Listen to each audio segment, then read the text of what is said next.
ദൈവം നിങ്ങളെല്ലാം ധാരാളമായി അനുഗ്രഹിക്കട്ടെ. प्रभु आप सभी को अधिक रूप से आशीषित रखें.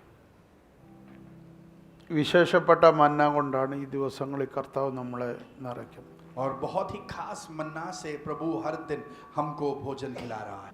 നമ്മൾ മുടിയംപുത്രൻ്റെ കഥ ഒത്തിരി പ്രസംഗിച്ച് കേട്ടിട്ടുള്ളത്.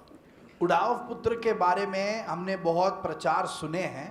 അത് പ്രസംഗിച്ച് കേട്ടിട്ട് നമ്മളെല്ലാവരും മുടിയംപുത്രനല്ലെന്നും പറഞ്ഞുകൊണ്ടിരിക്കുന്നവരാ. वो सुनने के बाद हम इस घमंड में घूम रहे हैं कि हम वो उड़ाव पुत्र नहीं है. പക്ഷെ കഴിഞ്ഞ വെള്ളിയാഴ്ചത്തെ മെസ്സേജ് ഞാൻ ചൊവ്വാഴ്ച എടുത്തപ്പോഴേ എനിക്ക് മനസ്സിലായി നമ്മൾ പലപ്പോഴും മുടിയംപുത്രനാണെന്ന്. पर इस शुक्रवार के सेवकाई के लिए जब मैं रिकॉर्ड कर रहा था तब मुझे पता चला कि हम सब उस उड़ाव पुत्र के जैसे. ബൈബിൾ അവനെ മുടിയംപുത്രൻ എന്നല്ല പറഞ്ഞ് നമ്മൾ അങ്ങ് ഇടുന്ന പേരാ. वचन उस बेटे को उड़ाव पुत्र नहीं बुलाता पर हम ऐसे ही बुला लेते हैं. നമ്മൾ സത്യത്തിൽ അവനേക്കാൾ ഒത്തിരി ദൂരെയാ. सच्चाई में हम उस छोटे बेटे से और भी बहुत दूर गए हैं.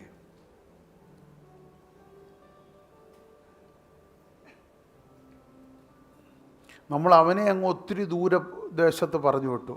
और हमने उसे तो बहुत ही लंबे जगह पर भेज दिया. നമ്മൾ അതിനേക്കാളും ദൂരെയാ. और हम उससे भी दूर जा चुके हैं. അവൻ ബ്രാക്കറ്റ് പീരീഡ് മടങ്ങി വന്നു, നമ്മളിപ്പോഴും വന്നിട്ടില്ല. वो एक सीमित समय के अंदर तो लौट कर आया पर हम अभी भी लौट कर आए नहीं हैं. കാരണം നമുക്ക് അറിയത്തില്ല നമ്മൾ ദൂരെയാന്ന്. क्योंकि हमने ये जाना नहीं है कि हम दूर चले गए हैं.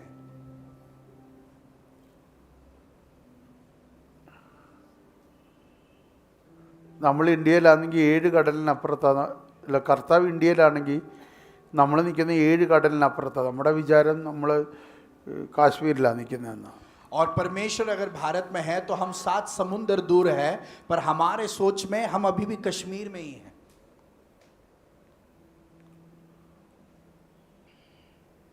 നമ്മൾ കർത്താവിന് എത്ര അകലത്ത് നിൽക്കുന്നെങ്കിലും നമ്മുടെ വിചാരത്തിൽ നമ്മൾ കർത്താവിൻ്റെ കൂടെ. सच्चाई में हम परमेश्वर से बहुत दूर है पर हमारी भावनाओं में हम परमेश्वर से बहुत करीब हैं.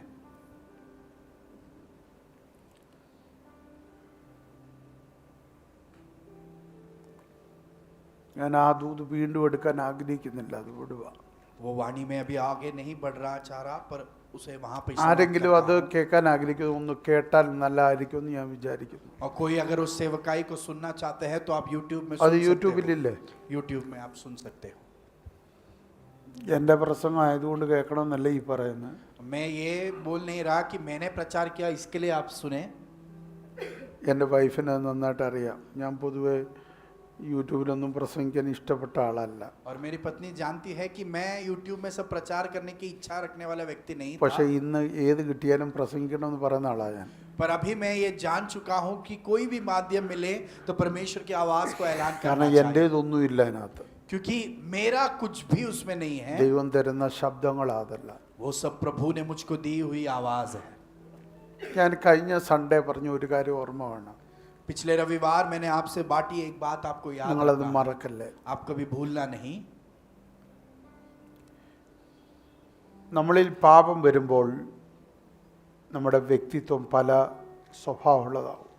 जब हमारे अंदर पाप प्रवेश करता है हमारा व्यक्तित्व विविध स्वभावों में बदल जाता എന്ന് है. പറഞ്ഞാൽ പല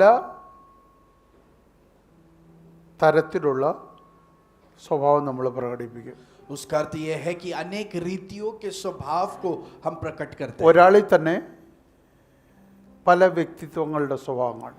एक ही व्यक्ति के अंदर अनेक व्यक्तित्वों का स्वभाव प्रकट होते അതിന് हुए ഞാൻ दिखता പറഞ്ഞു, है. इसके लिए मैंने कहा പിതാവും പുത്രനും പരിശുദ്ധാത്മാവും 3 ആളത്തങ്ങളിൽ വെളിപ്പെടുന്നെങ്കിലും സ്വഭാവം ഒന്ന് തന്നെയാണ്. मैंने आपको समझाया पिता पुत्र पवित्र आत्मा 3 व्यक्तित्व है पर उनके अंदर स्वभाव एक ही ഇതിൽ है. ഒരു സ്വഭാവമെങ്കിലും ഡിഫറൻ്റ് എന്ന് കാണിച്ചു തരാം. इनमें क्या ऐसी कोई भी एक स्वभाव है जो आप कह सकते हो कि अलग है? ഈ പിതാവിൻ്റെ സ്വഭാവം മോനില്ല, ये पिता का स्वभाव बेटे को नहीं है ऐसा? മോനുള്ള സ്വഭാവം പരിശുദ്ധാത്മാവിനില്ല, അങ്ങനെ ഉണ്ടോ? और बेटे का ये स्वभाव पवित्र आत्मा में नहीं है, क्या ऐसा हम बता पाएंगे? പിതാവിനെ അപ്രോച്ച് ചെയ്യുന്ന ആക്കും പുത്രനെ അപ്രോച്ച് ചെയ്യുന്ന ആക്കും പരിശുദ്ധാത്മാവിനെ അപ്രോച്ച് ചെയ്യുന്ന ആക്കും സെയിം ഒരാളെ മനസ്സിലാകത്തുള്ളൂ. जो भी पिता के पास जाता है, पुत्र के पास जाता है या पवित्र आत्मा के पास जाता है, उनको ये सब समान रूप में ही लगते हैं. ഡിഫറൻറ്റ് മനസ്സിലാവോ? क्या अलग रूप में महसूस होता है? അങ്ങനെ മറ്റു നമുക്ക് മൂന്ന് പേരെ മാറ്റി മാറ്റി കണ്ടുപിടിക്കാൻ. अगर वैसा होता तो हम तीनों को अलग अलग परख सकते थे. പരിശുദ്ധമാ ഇടപെട്ടാലും നമ്മൾ പറയുന്നത് ക്രിസ്തുവാ.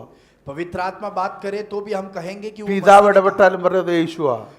पिता ने बातें की फिर भी कहेंगे कि हम वो यीशु ने बोला, കാരണം മൂന്ന് പേരും ഒരുപോലെ. क्योंकि उन तीनों का भी स्वभाव एक समान, അവർക്ക് ഡിഫറൻറ്റ് നേച്ചർ ഇല്ല. उनके बीच अलग स्वभाव नहीं है. അങ്ങനെയുള്ള ദൈവം ആ ദൈവത്തിൻ്റെ സ്വരൂപത്തിലാണ് ആദമിനെ ഉണ്ടാക്കിയത്. और वैसे स्वरूप में जो परमेश्वर है, उस परमेश्वर के स्वरूप में आदम की सृष्टि की. അപ്പോൾ ആദമിലുള്ള ദൈവത്തിൻ്റെ മൂന്നാളത്തങ്ങളുടെ സ്വഭാവം ഒന്ന് തന്നെയാണ് तो आदम के अंदर के जो व्यक्तित्व है, उन सभी के स्वभाव एक ही है. എന്ന് പറഞ്ഞാൽ ദൈവം നാം നമ്മുടെ സ്വരൂപത്തിൽ, അങ്ങനല്ല പറഞ്ഞത്, എൻ്റെ സ്വരൂപത്തിലെന്നല്ല പറഞ്ഞത്, നാം നമ്മുടെ സ്വരൂപത്തിലെ സാദൃശ്യത്തിലും മനുഷ്യനെ ഉണ്ടാക്കുക. और तब परमेश्वर ने मनुष्य को अपने स्वरूप के अनुसार उन्हें बनाया. ആ ദൈവത്തിൻ്റെ സ്വരൂപം വന്നപ്പോഴാണ് നമ്മൾ ദേഹം ദേഹി ആത്മാവുള്ളതായത്. और जब परमेश्वर ने अपने स्वरूप में बनाया, तभी हमारे अंदर शरीर, मन और देह और आत्मा आई. നാം നമ്മുടെ സ്വരൂപം എന്ന് പറഞ്ഞപ്പോൾ നമുക്ക് എന്തുവായി? ദേഹം ദേഹി ആത്മാ മൂന്ന് മണ്ഡലങ്ങളുള്ള ഒരു വ്യക്തിയായി. और जब अपने स्वरूप ये शब्द उपयोग किया, उसका मतलब हमारे अंदर भी आत्मा, देह और देही शरीर, ये तीनों स्तर आ ദൈവത്തിനും गए. പിതാവാൻ ദൈവത്തിനും പുത്രനായ യേശു ക്രിസ്തുവിനും പരിശുദ്ധാത്മാവിനും ഒരു സ്വഭാവമാണെങ്കിൽ ദേഹം ദേഹി ആത്മാവിനും ഒരു സ്വഭാവം വരണം. पिता, पुत्र, पवित्र आत्मा में अगर एक ही स्वभाव है, तो ये आत्मा, देह और शरीर में सभी को एक ही स्वभाव आनी चाहिए. शरीर, मन और आत्मा में एक ही स्वभाव आनी चाहिए. ശരീര പ്രാൺ ഇത്രയും ക്ലിയർ അല്ലേ? ഏതെങ്കിലും ആദമിന് അങ്ങനെ അല്ലായിരുന്നോ? एदन वाटिका में आदम वैसा था या नहीं? അല്ലായിരുന്നോ? यस. ഹവ്വ ഉണ്ടായപ്പോഴും അങ്ങനെ അല്ലായിരുന്നോ? जब हव्वा का जन्म हुआ तभी भी वो ऐसी थी या नहीं? അതുകൊണ്ട് തുണി കൊടുക്കണ്ട. इसलिए उसे कपड़े पहनने की जरूरत नहीं थी.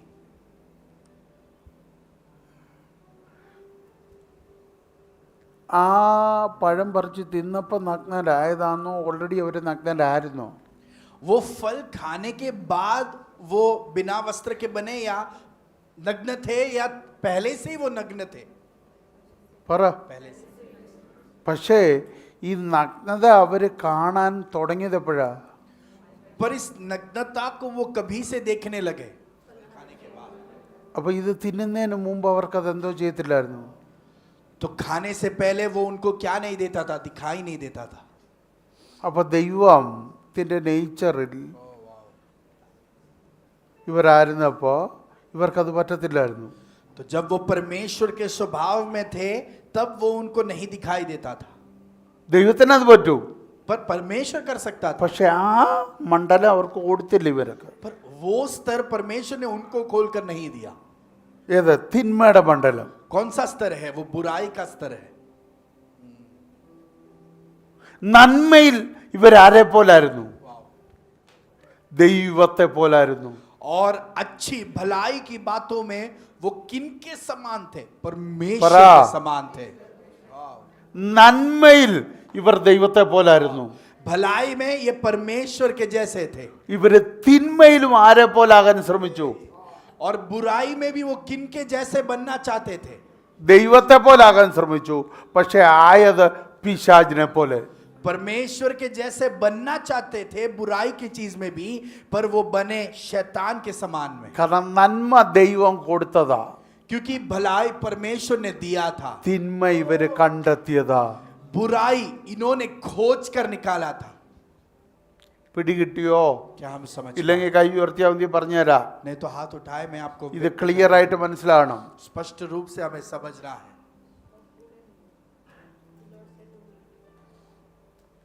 പിടികിട്ടിയോ ആകാശേ? ദൈവം എന്തേ കൊടുത്തുള്ളൂ? परमेश्वर ने उन्हें क्या നന്മ. दिया? सिर्फ അതുകൊണ്ട് भलाई। നഗ്നത കാണത്തില്ല. इसलिए वो नग्नता नहीं देख सकते थे। ദൈവത്തിലുള്ള മുഴുവൻ നന്മയുടെയും പൂർണ്ണത ആദമിന് കൈമാറി. परमेश्वर की भलाई की पूर्णता आदम में सौंपी गई। ഒരു തിന്മയും കൈമാറിയില്ല. कोई भी बुराई को नहीं सौंपा। ഇവൻ എന്താ ആഗ്രഹിച്ചു? पर इसकी इच्छा क्या थी? പിശാച് വന്നു വെച്ച് പറഞ്ഞു, शैतान ने आकर कहा, നന്മയും തിന്മയും നിങ്ങൾ അറിഞ്ഞ ആരെ പോലാവും? भलाई और बुराई दोनों तुम जान लोगे तो किसके तुल्य बन जाओगे? ദൈവത്തെ പോലാവും. परमेश्वर के तुल्य പക്ഷെ हो जाओगे। ദൈവം തിന്മയെ കാണുന്ന പോലെ നിനക്ക് കാണണമെങ്കിൽ अगर परमेश्वर जैसे बुराई को देखता है, अगर ദൈവം तुम्हें भी ഒരു वैसे देखना है, തിന്മയെ കാണുന്ന പോലെ നിനക്ക് കാണണമെങ്കിൽ അത് ദൈവം കൈമാറണം. परमेश्वर जिस तरीके से बुराई को देखता है, अगर तुम्हें भी वैसे देखना है तो परमेश्वर वो तुम्हें सौंपना നീ चाहिए। തിന്മ സ്വീകരിച്ചത് പാമ്പ് പറഞ്ഞിട്ടാ. और सर्प ने कहने के बाद तुमने बुराई की स्वीकार की थी। അതുകൊണ്ട് നഗ്നത ദൈവം കാണുന്ന പോലല്ല നീ കാണുന്നത്, പിശാച് കാണുന്ന പോലെ നീ കാണുന്നത്. और इसलिए नग्नता तुम परमेश्वर के दृष्टिकोण से नहीं, शैतान के दृष्टिकोण से देखते हो। ദൈവം കണ്ട നഗ്നതയെ ദൈവം മറച്ചില്ല. परमेश्वर ने जिस नग्नता को देखा उसने उसे छिपाया नहीं, പിശാച് കാണിച്ച നഗ്നതയെ ദൈവം മറച്ചു. पर जिस नग्नता को शैतान ने प्रकट करवाया उसे परमेश्वर ने ढक लिया। ഹലോ,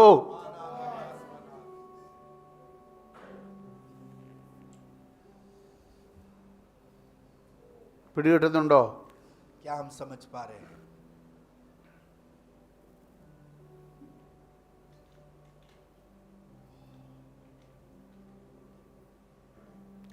ഞാൻ എന്നെ മനസ്സിലാക്കി തരാം. मैं समझा कर देता हूं। ഇപ്പൊ പിടികിട്ടു.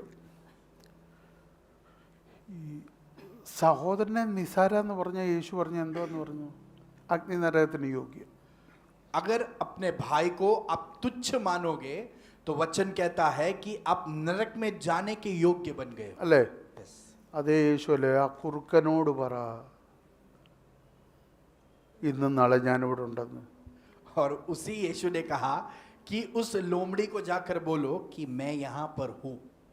ആ ബുദ്ധിയില്ലാത്ത ഗലാത്യരെ, हे मूर्ख गलातियों, സർപ്പസന്തതികളെ. सर्प के संतानों, അപ്പൊ അതൊക്കെ പാവമല്ലേ?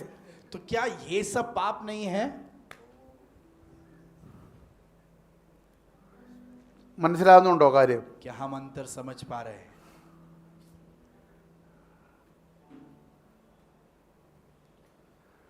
കർത്താവ് കാണിക്കുന്ന ഒരു ആംഗിൾ ഉണ്ട്. തിന്മ കർത്താവിൻ്റെ കണ്ണിലൂടെ നീ കാണുമ്പോൾ നിനക്ക് അതിൻ്റെ ആഴം മനസ്സിലാവും. परमेश्वर को दिखाने की एक दिशा है और जब वो बुराई को दिखाएगा तभी ही उसके गहराई ഞാൻ को आप പറഞ്ഞുതരാം. समझ पाएंगे। കർത്താവിൻ്റെ കണ്ണിലൂടെയാണ് നീ നഗ്നത കാണുന്നതെങ്കിൽ നീ മറയ്ക്കും. परमेश्वर के आंखों से अगर आप नग्नता को देखेंगे तो आप उसे ढकोगे। നീ പിശാചിൻ്റെ കണ്ണിലൂടെ ആ നഗ്നത കാണുന്നെങ്കിൽ നീ പരസ്യമാക്കും. अगर आप शैतान की आंखों से नग्नता को देखते हो तो आप उसको सभी के सामने खुलासा നോഹയുടെ മക്കളോട് ചോദിരത്. नूआ के बच्चों से इस बात के बारे में पूछिए। അവര് കാണാൻ വന്നില്ല.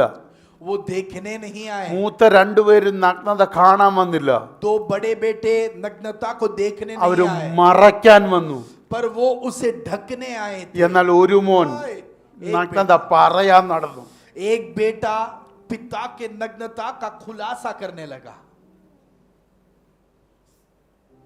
ഹലോ, പിടികിട്ടുന്നുണ്ടോ? क्या हम समझ पा रहे हैं?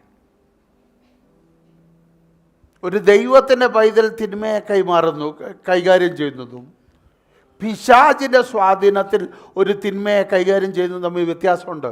एक परमेश्वर का बच्चा संतान बुराई को जिस तरीके से संभालता है या एक शैतान के प्रभाव में रहने वाला एक व्यक्ति बुराई को जिस तरीके से ध्यान रखता है, इन दोनों में फर्क है। യഥാർത്ഥ ദൈവാത്മാവുള്ളവൻ ഒരുവന്റെ തെറ്റ് കണ്ടാൽ ഒരു രീതിയിലും മറ്റൊരാൾ അറിയാതെ അതിനകത്തുനിന്ന് അവനെ പുറത്തെടുക്കാൻ ശ്രമിക്കും. जिस व्यक्ति के अंदर पवित्र आत्मा सच्चाई में निवास करता है वो किसी के अगर गलती को जांच ले, किसी को भी कानो खबर ना होते हुए वो उसके अंदर से उसे छुड़ाना चाहेगा। പിടികിട്ടുന്നുണ്ടോ? Yes. കാരണം അവൻ പുറത്തു വരണമെന്നുള്ളത് ദൈവത്തെ പോലെ ഇവനും ആഗ്രഹിക്കും. क्योंकि वो व्यक्ति छुटकर बाहर आए परमेश्वर के जैसा ही इस व्यक्ति को भी इच्छा है। പിടികിട്ടുന്നുണ്ടോ? क्या हम समझ पा रहे हैं? ഞാനിപ്പം മനസ്സിലാക്കി തരാം. समझा कर देता हूं। ഗോഡിക്ക് ഒരു തെറ്റുപറ്റി. गॉडी से एक गलती हो गया। ഞാൻ യഥാർത്ഥ ദൈവം ഇതിലാണെങ്കിൽ अगर मैं सच्चा परमेश्वर का ദൈവം संतान എന്താ हूं, ആഗ്രഹിക്കുന്നു? ഗോഡിയെ ചവിട്ടിത്താക്കണം എന്ന് ആഗ്രഹിക്കോ പുറത്തെടുക്കണം എന്ന് ആഗ്രഹിക്കോ? परमेश्वर क्या चाहेगा कि मैं उसे और कुचल दूं या उसके अंदर से उसे बाहर लाऊं? ദൈവത്തിന്റെ ആഗ്രഹം അവനെ പുറത്തെടുക്കണമെന്ന്. परमेश्वर की इच्छा यह है कि मैं उसे उसमें से बाहर ഞാൻ लाऊं। യഥാർത്ഥ ദൈവം ഇതിലാണെങ്കിൽ എൻ്റെ ആഗ്രഹം എന്തായിരിക്കും? अगर मैं परमेश्वर का सच्चा संतान हूं तो मेरी भी इच्छा क्या होगी? അവനെ പുറത്തെടുക്കണം. गॉडी को बाहर लाओ उसमें से। പക്ഷെ ഞാൻ പിശാചിന്റെ ഇൻഫ്ലുവൻസ് ഉള്ള ആളാണെങ്കിൽ अगर मेरे ऊपर शैतान का प्रभाव है അവന്റെ तो അടുക്ക പോയിരുന്ന സിമ്പതി പറയും, मैं उसके पास जाकर सिंपैथी दिखाऊंगा ഓൾവിന്റെ അടുക്കിലോട്ട് ചെന്ന് അവനെ കുറ്റം പറയും. और पास्टर ऑल्विन के पास जाकर उसकी ही बुराई करूंगा। ഞായറാഴ്ച നമ്മൾ കൈ ഉയർത്തി ഹല്ലേലൂയ പറയും. हम रविवार को हालेलुया कहेंगे हाथ उठाकर। ആരാധന കഴിയണ്ട ചിലർക്ക് ആരാധന കഴിഞ്ഞങ്ങോട്ട് ഇറങ്ങിയാൽ മതി നമ്മൾ കംപ്ലൈന്റ് പറയും. और कुछ लोगों के लिए आराधना खत्म भी होने की जरूरत नहीं, पर कुछ लोग आराधना खत्म होते ही बुराई करना शुरुआत करते हैं। എൻ്റെ കാരണം എന്താ?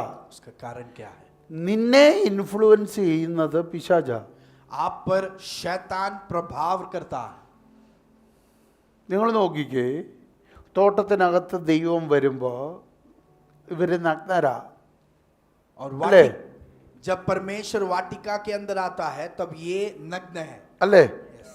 തോട്ടത്തിന് പുറത്താക്കാനല്ലേ ദൈവം വന്ന്? वाटिका से നഗ്നനായിട്ട് പുറത്താക്കിയോ നഗ്നത മറച്ചു പുറത്താക്കിയോ? परमेश्वर उन्हें वाटिका से बाहर कराने आया था, पर क्या उन्हें नग्न ही बाहर भेजा या नग्नता को ढक कर बाहर भेजा? എൻ്റെ ചോദ്യം, കർത്താവ് വരുന്നതിന് മുമ്പ് ഇവർ മറച്ചില്ലേ?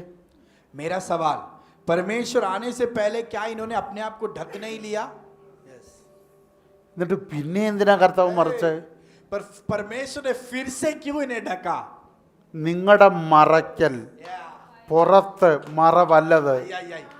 तुमने जो अपने आप को ढक लिया है बाहर, वो सच में ढक कर नहीं रहेगा। പുറത്തും അത് നഗ്നത തന്നെയാണ്. बाहर भी वो नग्नता ही है। പുറത്തോട്ട് എനിക്ക് നിങ്ങളെ നഗ്നരായിട്ട് വിടണ്ട. मैं बाहर तुमको नग्न बनकर नहीं छोड़ना चाहता हूं। ലോകത്തിന് നിങ്ങളെ നഗ്നരല്ലാതെ കാണാൻ പറ്റത്തില്ല. दुनिया तुमको नग्न रूप में देख नहीं सकते। നിങ്ങളെ നശിപ്പിക്കൽ ലോകം. दुनिया तुम्हारा नाश അതുകൊണ്ട് कर ഞാനത് देगा। മറച്ചു വിടുക. इसलिए मैं तुम्हें ढक कर बेचता हूं। ഇതാണ് ദൈവത്തിന്റെ നേച്ചർ. ये परमेश्वर का स्वभाव। പരസ്യ കൊലവാക്കുന്നതല്ല ദൈവത്തിന്റെ നേച്ചർ. वो आपके पराजयों को खुलासा करने वाला उसका स्वभाव नहीं। നമ്മുടെ സ്വഭാവം എങ്ങനാ? हमारा स्वभाव, നമുക്കറിയാവുന്ന കാര്യം 10 പേരെ അറിയിക്കണം. हमने जो जान लिया है वो बात 10 लोगों को बताएंगे। പക്ഷെ കർത്താവിന്റെ പ്രത്യേകത എന്താ? परमेश्वर की इच्छा ഞാൻ क्या है? അറിഞ്ഞു, മൂന്നാമത് ഒരാൾ അറിയല്ലേ. मैंने जान लिया है, मेरे अलावा और कोई इसे ना जाने। ഇവിടം കൊണ്ട് ഇത് സ്റ്റോപ്പ് ആകണം. यहाँ पर इस बात की ഇവിടം കൊണ്ട് समाप्ति, അവൻ പുറത്തു വരണം. यहाँ से वो बाहर आ जाए। ആമേൻ. നമ്മൾ അറിയണ്ടാത്ത ഒരു മേഖല ഉണ്ടെന്ന് നമ്മളെക്കാൾ നന്നായിട്ട് അറിയാവുന്ന ആളാണ് നമ്മുടെ ദൈവം. और हमको कुछ बातों से अनजान रहना है, इस बात को हमसे अच्छा हमारा परमेश्वर चाहता है। അപ്പം നിങ്ങൾ ചിന്തിക്കുക, तो सोचिए, മനുഷ്യനെ ദൈവം സൃഷ്ടിച്ചപ്പോൾ ദൈവത്തിൻ്റെ പ്ലാൻ എന്തായിരുന്നു? ഒരു മേഖല അവൻ അറിയണ്ട. जब परमेश्वर ने मनुष्य की सृष्टि की, परमेश्वर की ये योजना थी, ये एक स्तर ये मनुष्य नहीं जानना चाहिए। ക്ലിയർ? ഇത് തന്നെയല്ലേ അപ്പോസ്തലനായ പത്രോസ് പറയുന്നത്, എനിക്കിനി നിങ്ങളെ ക്രിസ്തുവിലല്ലാതെ അറിയണ്ട. और यही जो है प्रेरित कहता है പത്രോസാണോ पौलुस। പൗലോസ്?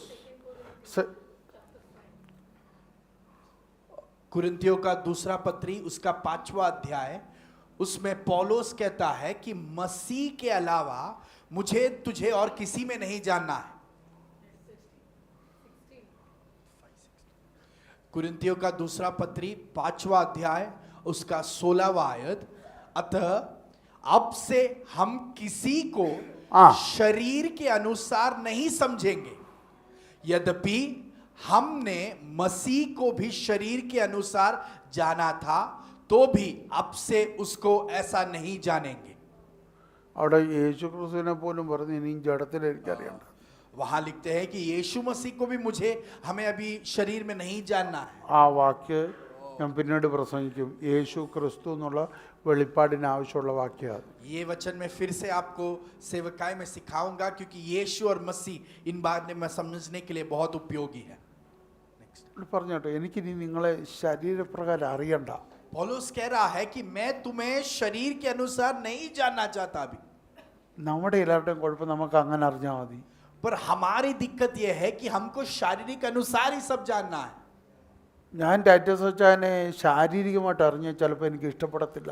और टाइटस अंकल को अगर शारीरिक रूप पर मैं जानूं तो शायद मुझे पसंद കാരണം नहीं എനിക്ക് आएगा, ഇഷ്ടപ്പെടാത്ത പല സ്വഭാവം കാണും. क्योंकि मुझे पसंद नहीं वैसा बहुत स्वभाव उनमें പക്ഷെ ഞാൻ होगा। ക്രിസ്തുവിൽ അറിയാൻ ശ്രമിച്ചാൽ എനിക്ക് ഇഷ്ടമുള്ള സ്വഭാവമേ കാണൂ.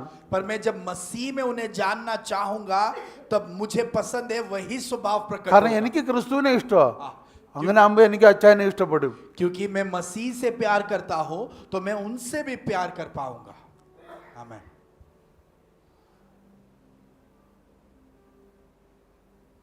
മനസ്സിലാകുന്നു? क्या हम समझ पा रहे हैं? ഇവിടെ ഇരിക്കുന്ന നമ്മളാരും കൊടുക്ക വാങ്ങൽ ഇടപാട് കൊണ്ട് ബന്ധപ്പെട്ടവരല്ലാന്നോ?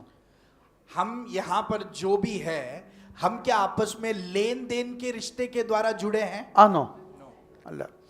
രക്തബന്ധമാണോ? क्या हम आपस में ब्लड എന്ന് रिलेशन പറഞ്ഞാൽ है? ഫിസിക്കൽ ബ്ലഡ് റിലേഷൻ ആണോ? क्या शारीरिक एक ही परिवार से आए ब्लड रिलेशन है क्या हमारे में? അല്ല. പിന്നെ എങ്ങനെ നമ്മൾ ഇവിടെ എത്തി?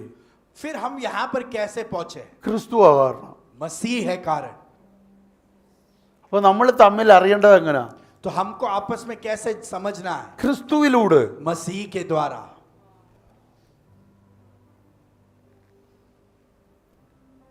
എന്നെ യേശു സ്നേഹിക്കുന്നത്, അല്ല പിതാവായ ദൈവം സ്നേഹിക്കുന്നത് ക്രിസ്തു നിമിത്തം.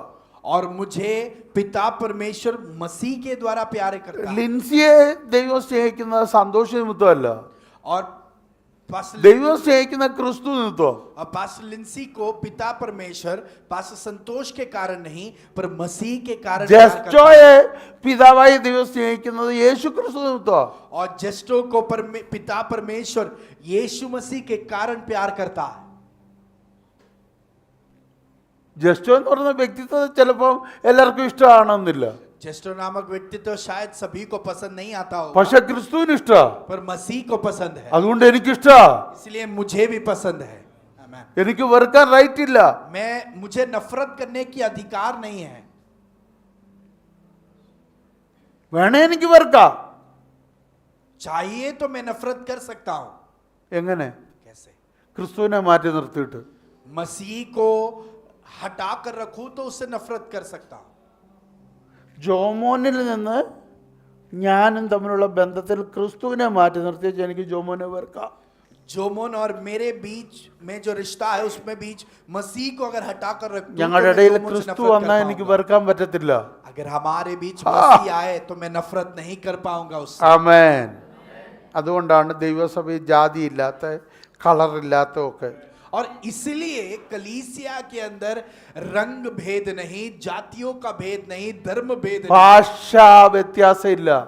और भाषा का भी कोई भेद മലയാളി, തമിഴ്, ഹിന്ദി അങ്ങനൊന്നുമില്ല. नहीं। ये मलयाली लोग, तमिल लोग, हिंदी लोग, ऐसा कोई फर्क नहीं है। ഹലോ, അതിന്റെ കാരണം എന്താ? उसका कारण क्या है? എനിക്കും അവനും ഇടയിൽ ക്രിസ്തു. क्योंकि मेरे और उसके बीच मसीह है। आमीन। അതില്ലെങ്കിൽ യഹൂദൻ എന്നേക്കാൾ ശ്രേഷ്ഠനായി പോകും. अगर वो नहीं है तो यहूदी मुझसे भी श्रेष्ठ हो जाए। അവന്റെ ഒപ്പത്തിൽ ഞാൻ എത്തിയതിന് കാരണം യെസ് ക്രിസ്തുവാ. मैं उसके ओहदे तक इसलिए पहुंच पाया क्योंकि मेरे और उसके बीच मसीह है। അല്ലെങ്കിൽ അവൻ പറഞ്ഞു ഞാൻ മാത്ര ദൈവത്തിന്റെ ജനമെന്ന്. नहीं तो यहूदी अधिकार से बोल सकता ഇപ്പൊ था, എനിക്കും हम പറയാൻ परमेश्वर പറ്റും के ഞാൻ जन हैं। മോനാ. पर अभी भी मैं कह सकता हूं അതിന്റെ मैं उसका കാരണം बेटा हूं। എന്താ? उसका कारण क्या है? ക്രിസ്തുവാ കാരണം. मसीह है कारण। നമ്മളിതൊക്കെ പറയെങ്കിലും മക്കളെ കെട്ടിക്കാൻ വരുമ്പോൾ നമുക്ക് ഇതെല്ലാം മാറ്റി വെക്കും നമ്മൾ. हम ये सब सिद्धांतों को अभी कहते हैं, पर बच्चों के शादी के समय इन सिद्धांतों को भूल जाते हैं. ഹലോ, അങ്ങനെയൊക്കെ ഉള്ളവരങ്ങ് മാനസാന്തരപ്പെടണേ. अगर ऐसे मनोभाव किसी के अंदर है तो आज मन फिरा लो. ഞാൻ അങ്ങനെയുള്ളവരുടെ പാസ്റ്ററല്ല. और वैसे मनोभाव रखने वालों का पासवान में ജാതി കളറ് ഇതും പറഞ്ഞുകൊണ്ട് എൻ്റെ അടുക്ക വരല്ലേ. और जाति रंग भेद ये सब कहकर मेरे पास नहीं आना. ജാതി പറഞ്ഞല്ല എന്നെ ദൈവം വീണ്ടെടുത്ത്. और मेरे जाति को देखकर नहीं परमेश्वर ഒറ്റ ने मुझे ജാതിയുള്ളൂ, छुड़ाया. മനുഷ്യൻ. एक ही जाति है, मानव जाति है.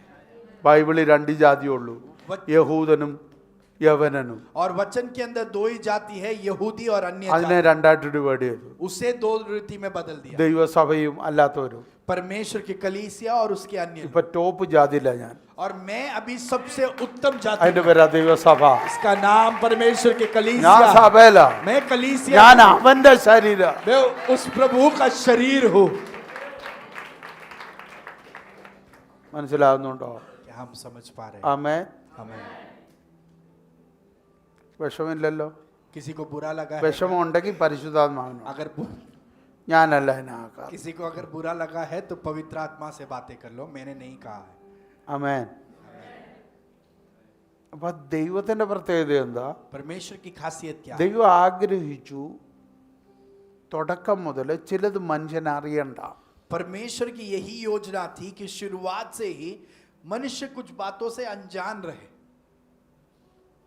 ദൈവസഭ വരുമ്പോഴും ദൈവം അതാ പറയുന്നത്, कलीसिया के संबंध में भी प्रभु वही कहता है, ക്രിസ്തുവിൽ നീ അറിഞ്ഞാൽ മതി, तू सिर्फ मसीह में बातों को जान ले, അല്ലാതെ നീ ഒന്നും അറിയണ്ട. उसके अलावा और कुछ मत तू जानो. നമ്മൾ ഈ കിഴഞ്ഞും തികഞ്ഞും അറിയാൻ പോകുന്ന പരിപാടി നിർത്തണം. हम सभी लोगों के जिंदगी में घुसकर जो है टोच कर और बातों को जानकारी निकालने के स्वभाव को भूल दे. പിശാചിന് കൊടുത്തേക്കുന്ന സംവിധാനം ഇപ്പോഴത്തെ സോഷ്യൽ മീഡിയ. और शैतान ने उन लोगों के लिए एक माध्यम बनाकर അത് दिया है. നല്ലതിനും ഉള്ളതാണ്, Social പക്ഷെ media. നമ്മൾ അത് ഉപയോഗിക്കുന്നതിനാ. उसे उसका अच्छा फोन. उपयोग भी है, पर लोग गलत भी उपयोग करते हैं. फोन भी, വാട്സപ്പ്, व्हाट्सएप करके ऐप है, ഇപ്പൊ ടെലിഗ്രാമും തുടങ്ങിയിട്ടുണ്ട്. अभी टेलीग्राम भी आया है. ഉപയോഗിക്കുന്നത് തെറ്റാന്ന് ഞാൻ പറയത്തില്ല. मैं ये नहीं कह रहा कि उपयोग करना गलत है. 4-5 വർഷത്തിന് മുമ്പായിരുന്നു അത് തെറ്റാന്ന് പറയുമായിരുന്നു. 4-5 साल पहले होता तो मैं कहता था कि गलत അതെന്റെ വിവരക്കേടായിരുന്നു. है. वो मेरी अज्ञानता थी. ഇപ്പൊ ഞാനത് പറയത്തില്ല. अभी मैं वो नहीं कहता, കാരണം വാട്സപ്പിലൂടെ എത്രയോ സുവിശേഷ വേല ചെയ്യാൻ എനിക്ക് പറ്റി. क्योंकि व्हाट्सएप के द्वारा सुसमाचार को कितना अधिक मैं बांट पाया. ടെലഗ്രാമിലൂടെ ഞാൻ ചെയ്യുന്നുണ്ട്. टेलीग्राम के द्वारा ആളുകൾ मैं करता പ്രാർത്ഥിക്കാൻ വിളിക്കുകയും हूं. लोग प्रार्थना के लिए पूछते हैं. ദൈവശബ്ദം കേൾക്കുകയൊക്കെ ചെയ്യുന്ന ഒരു മണ്ഡലം. परमेश्वर की आवाज को सुनने के लिए इन सभी माध्यमों को പക്ഷെ उपयोग ഞാൻ कर ഒരു सकते കാര്യം हैं. പറയാം, एक बात बात ഇന്ന് വരെയും ഗോസിപ്പ് പറയാൻ ഞാൻ ഉപയോഗിച്ചിട്ടില്ല. पर किसी के साथ चुगली करने के लिए मैंने इस माध्यम को उपयोग नहीं എനിക്കത് किया. ഇഷ്ടമല്ല. मुझे वो पसंद नहीं. കാരണം എന്തിനാ നമ്മളത് പറയുന്നത്? क्योंकि ये सब करने की क्या जरूरत है? ഞാൻ അറിയേണ്ട കാര്യം പറഞ്ഞു തരാൻ എനിക്ക് ആത്മാവുണ്ട്. जो बात मुझे जानना है वो बात बताने के लिए आत्मा मेरे साथ. ആത്മാവ് കള്ളം പറയത്തില്ല. पवित्र आत्मा कभी झूठ नहीं कहता. മനുഷ്യൻ പറഞ്ഞ അതിനകത്ത് കള്ളം കാണും. मनुष्य अगर कुछ भी कहे तो उसमें झूठ का एक अंश तो होगा, ഇച്ചിരെങ്കിലും കാണും. थोड़ा तो भी झूठ हो उसमें मिलाता. പിന്നെ നമ്മുടെ സ്വഭാവത്തിന് ഇച്ചിരി സത്യം കാണും. पर हमारा सच का स्वभाव देखे तो हम सिर्फ उसमें थोड़ा ही सच्चाई बोलते हैं. പരിശുദ്ധാത്മ അങ്ങനല്ല. पर पवित्र आत्मा वैसे പറഞ്ഞ नहीं है. 100% സത്യമായിരിക്കും. पवित्र आत्मा कुछ भी कहे 100% सच्चाई ഞാൻ कहता है. അറിയണ്ടാത്ത കാര്യം വരുമ്പോൾ ആത്മാവും ഉണ്ടായിരിക്കും.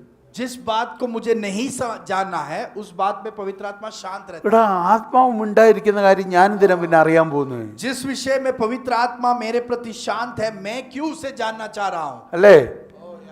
ആദമോ ഹവ്വായ്ക്കോ അറിയാത്ത കാര്യം അറിയാൻ പോയല്ലേ ഈ ഗതികേടായി. आदम और हवा जिस बात से अनजान थे वो जानने के लिए गए, इसके लिए ये दुर्वस्था आई. അല്ലേ? ദൈവം പറഞ്ഞ് മര്യാദയ്ക്ക് വിട്ടത് അബ്രാമിനെ വീട്ടിൽ. അമ്മാമ്മ പറഞ്ഞ് വിവരക്കേട് കേൾക്കാൻ പോയതാണ് ഒരു ഇസ്മായിലിനെ കൊണ്ടിരിക്കുന്നത്. इब्राहिम को परमेश्वर ने सही वाणी देकर घर भेजा था, पर उसके पत्नी ने कहा, उस मूर्खता को सुनकर उसने जाके इश्माएल को जन्म दे दिया. അവള് പറഞ്ഞ കേൾക്കാതിരുന്നായിരുന്നെങ്കിൽ ഈ ഗതികെട്ട അടി ഇപ്പം നടക്കുമായിരുന്നു. सारा ने कहा उस मूर्खता को, अगर वो नहीं मानता तो ये अभी मूर्ख लड़ाई जो हो रही है അവരുടെ वो नहीं होता। മാത്രമല്ല വേൾഡിലുള്ള മുഴുവൻ എണ്ണത്തിന്റെ മണ്ടേ കയറുന്നവരാ. और सिर्फ ये एक ही नहीं, पर वो दुनिया वाले के सबके जान पर वो हावी होने के लिए तैयार रहते हैं। കഴിഞ്ഞ ദിവസം പറഞ്ഞു കേട്ടോ, അവരല്ലാതെ ആരും ഇനി ഈ ഭൂമി വേണ്ട. फिर पिछले दिन वो कहने लगे कि उनके अलावा और कोई जाति दुनिया में കേരളത്തിൽ रहनी ഒന്ന് नहीं പ്രസംഗിച്ചോ? चाहिए। केरला में भी वैसे प्रचार किया है। ഒരൊറ്റ ഒരു അബദ്ധം കാണിച്ചതാ. और एक गलती वहां पर हो गई थी। ആത്മാവിലൊന്ന് ചിന്തിച്ച്, आत्मा में हम सोचे, നമ്മൾ അറിയണ്ടാത്ത കാര്യം അറിയാൻ പോയാൽ ഡേഞ്ചറാ. जिस बात से हमें अनजान रहना है, अगर हम वो जानने जाएंगे तो हमारे लिए खतरा है। പക്ഷെ ഞാൻ മറ്റൊരു ദൂതൂടെ പറയാൻ പോവാ. और एक അറിയേണ്ടത് അറിയാതെ പോയാൽ അതിനേക്കാൾ ഡേഞ്ചറാ. पर जो बात हमें जानना है और अगर हम उससे अनजान रहे കാരണം तो ബൈബിൾ सबसे പറഞ്ഞു, बड़ा खतरा है। അറിയേണ്ട സത്യം അറിഞ്ഞില്ലെങ്കിൽ സ്വതന്ത്രമാകത്തില്ല. वचन कहता है जिस सत्य को तुम्हें जानना है तुम नहीं जानोगे तो तुम स्वतंत्रित नहीं होगे। അറിയണ്ടാത്തത് അറിഞ്ഞാൽ ബന്ധിക്കപ്പെടും. जो नहीं जानना है वो अगर जान लोगे तो बंधुआई में पड़ ഒന്നുകൂടെ जाओगे। പറയുന്നു, फिर से कहता हूं, നീ അറിയണ്ടാത്തത് അറിഞ്ഞാൽ ബന്ധിക്കപ്പെടും.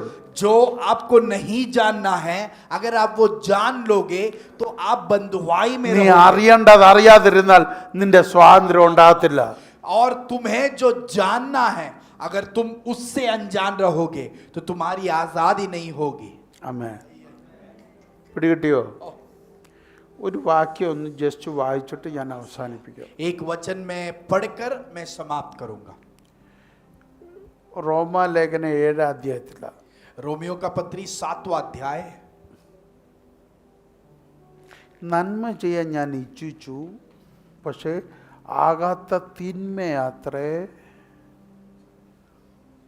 रोमियो का पत्री 7वां अध्याय उसका 19वां आयत। क्योंकि जिस अच्छे काम की मैं इच्छा करता हूं वह तो नहीं करता, परंतु जिस बुराई की इच्छा नहीं करता वही किया करता हूं। क्योंकि मैं जानता हूं कि मुझ में अर्थात मेरे शरीर में कोई अच्छी वस्तु वास नहीं करती। इच्छा तो मुझ में है परंतु भले काम मुझसे बन नहीं पड़ते। क्योंकि जिस अच्छे काम की मैं इच्छा करता हूं वह तो नहीं करता, परंतु जिस बुराई की इच्छा नहीं करता वही किया करता हूं। ഈ വിഷയം ഞാൻ പ്രസംഗിക്കത്തില്ല, ഒരു കാര്യം പറയാം. ये विषय अभी प्रचार नहीं करूंगा, एक बात आपसे कहूंगा, ശ്രദ്ധിക്കണം. ध्यान से सुनना। ഇത് ഒറ്റ ഒരാളല്ലേ? ये एक രണ്ടുപേരല്ലോ. दो व्यक्ति नहीं है ना। ഒരാളിൽ എത്ര സ്വഭാവം? एक ही व्यक्ति में कितना स्वभाव? 3 സ്വഭാവം. 3 स्वभाव है उसमें। നന്മ भलाई ചെയ്യുന്ന ഒരു സ്വഭാവം, भलाई करने वाली एक स्वभाव, തിന്മ ചെയ്യുന്ന ഒരു സ്വഭാവം, बुराई करने वाली एक स्वभाव, ഇത് ചെയ്യണ്ടെന്നുള്ള ഒരു സ്വഭാവം. ये नहीं करना चाहता പക്ഷെ वैसा एक വരുവാഞ്ഞ് स्वभाव। हाँ, पर ये अंदर से आता है। ഡയറക്റ്റ് കയറി തിന്മ ചെയ്യും, ഡയറക്റ്റ് കയറി നന്മ ചെയ്യും. പക്ഷേ തിന്മ ചെയ്യണ്ടെന്ന് വിചാരിച്ചിട്ട് തിന്മ ചെയ്യുന്ന ഒരു സ്വഭാവം. और सीधा बुराई करने वाला एक स्वभाव, सीधा भलाई करने वाला एक स्वभाव, और बुराई नहीं करना चाहता पर बुराई कर देता हूं वैसा एक स्वभाव। മനസ്സിലാകുന്നുണ്ടോ? ഒറ്റ വ്യക്തിയിൽ एक व्यक्ति में इधर ये गण तीन उंडाई। स्वभाव, ये कैसे हुआ?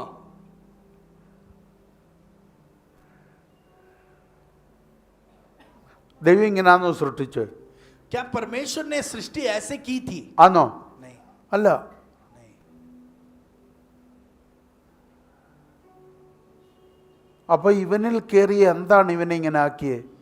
तो उसके अंदर किस बात ने जो है उसके अंदर गया और जिसके कारण ये प्रकट हो रहा है? ആദം ഇങ്ങനായിരുന്നോ? क्या आदम ऐसे था? ആന്നോ? नहीं, അല്ല. नहीं था। പക്ഷേ ആദമിന്റെ മോനായി ഇപ്പോൾ. पर अभी पौलोस ये जो है वो അവനെ आदम में അങ്ങനെ सदा- वो ऐसे क्यों बन गया? ആദമിലപ്പോ എന്താ കയറി? तो आदम में क्या प्रवेश किया? എന്താ? പാപം കയറി. പാപം എങ്ങനെ ആക്കി? पाप ने उसे कैसे बना दिया। ഒറ്റ വ്യക്തിയിൽ തന്നെ ഒരേ സമയം 3 സ്വഭാവം. एक ही व्यक्ति के अंदर एक ही समय 3 स्वभाव का प्रदर्शन। അവന്റെ ഒറിജിനൽ സ്വഭാവത്തിൽ അവന് നന്മ ചെയ്യണം. उसके सच्चे स्वभाव में उसे सिर्फ भलाई അതാണ് ആദാം. वो है आदम। നന്മ മാത്രമേ ദൈവം കൊടുത്തുള്ളൂ. सिर्फ भलाई आदम को परमेश्वर ने दिया था। പക്ഷെ നന്മ ചെയ്യാൻ പുറപ്പെടുന്നവൻ ചെയ്യുന്നത് എന്താ? पर जो തിന്മ. भलाई करना चाहता है, करते समय वो क्या प्रकट करता है? ഇത് बुराई। അപ്പൻ സ്വീകരിച്ച സ്വഭാവം. ये पिता ने स्वीकार किया हुआ स्वभाव। പിടികിട്ടുന്നുണ്ടോ? क्या हम समझ അപ്പന് पाए? ദൈവം കൈമാറിയ സ്വഭാവം നന്മ ചെയ്യണം. पिता को परमेश्वर ने दिया हुआ स्वभाव भलाई करना। അപ്പൻ സ്വീകരിച്ച സ്വഭാവം തിന്മ. और पिता ने स्वीकार किया हुआ स्वभाव बुराई। ഇപ്പൊ ഇത് രണ്ടും കൂടെ വന്നിട്ട് പുള്ളിക്ക് എന്ത് ചെയ്യണമെന്ന് അറിയത്തില്ല. अभी ये दोनों भी उसके अंदर आ गया, उसको कोई आइडिया नहीं कि अभी क्या करे। പുള്ളിയുടെ ആഗ്രഹം നന്മ ചെയ്യണമെന്ന്, उसकी इच्छा भलाई करने की है, പക്ഷെ വരുന്ന മുഴുവൻ തിന്മ. पर सब प्रकट हो रहा है वो അപ്പൊ എന്റെ बुराई है। ചോദ്യം, मेरा सवाल, ദൈവം കൈമാറിയത് ഇപ്പൊ ഒതുങ്ങിയില്ലേ? परमेश्वर ने जो उंडेला क्या वो सीमित हो ഇപ്പൊ या नहीं? കർത്തൃത്വം നടത്തുന്നത് ഏത് സ്വഭാവം? अभी प्रभुता कौन सी स्वभाव അപ്പൻ कर रही है? സ്വീകരിച്ച സ്വഭാവം. पिता ने स्वीकार किया हुआ स्वभाव प्रभुता कर रहा है। അതാണ് നമ്മൾ ക്രിസ്തീയ മാർഗത്തിലൂടെ തിരുത്തുന്നത്.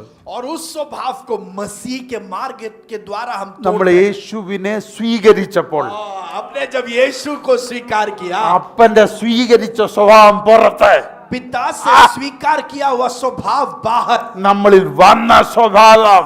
हमारे अंदर आया हुआ स्वभाव। ക്ലിയർ ആയോ? ഇത് അടുത്ത ആഴ്ച പ്രസംഗിക്കാം. अगले हफ्ता इससे मैं और सिखाऊंगा। ക്ലിയർ ആയി? क्या हम समझ पाए? ഇത് ഡീറ്റെയിൽ ആയിട്ട് അടുത്ത ആഴ്ച പ്രസംഗിക്കാം. अगले हफ्ते में इसके और भी वर्णन कर कर सिखाऊंगा। ഈ ആഴ്ച നിങ്ങൾ ഇത് പോയി ധ്യാനിക്കണം.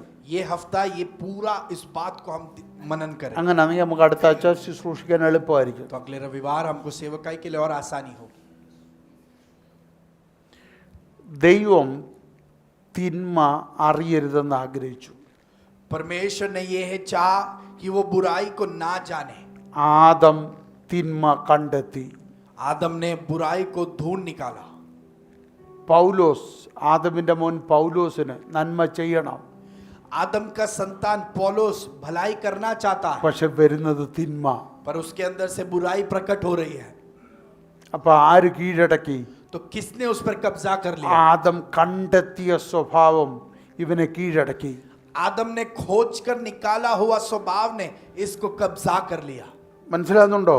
क्या हम समझ पा रहे हैं? ആദം ഇവന് കിട്ടിയതല്ല, കണ്ടെത്തിയ സ്വഭാവം ഇവനെ കീഴടക്കാൻ തുടങ്ങി. आदम को मिला हुआ स्वभाव नहीं, पर आदम ने खोज निकाला അതിനെ हुआ स्वभाव പൊളിക്കണമെങ്കിൽ उस पर कब्जा कर लिया।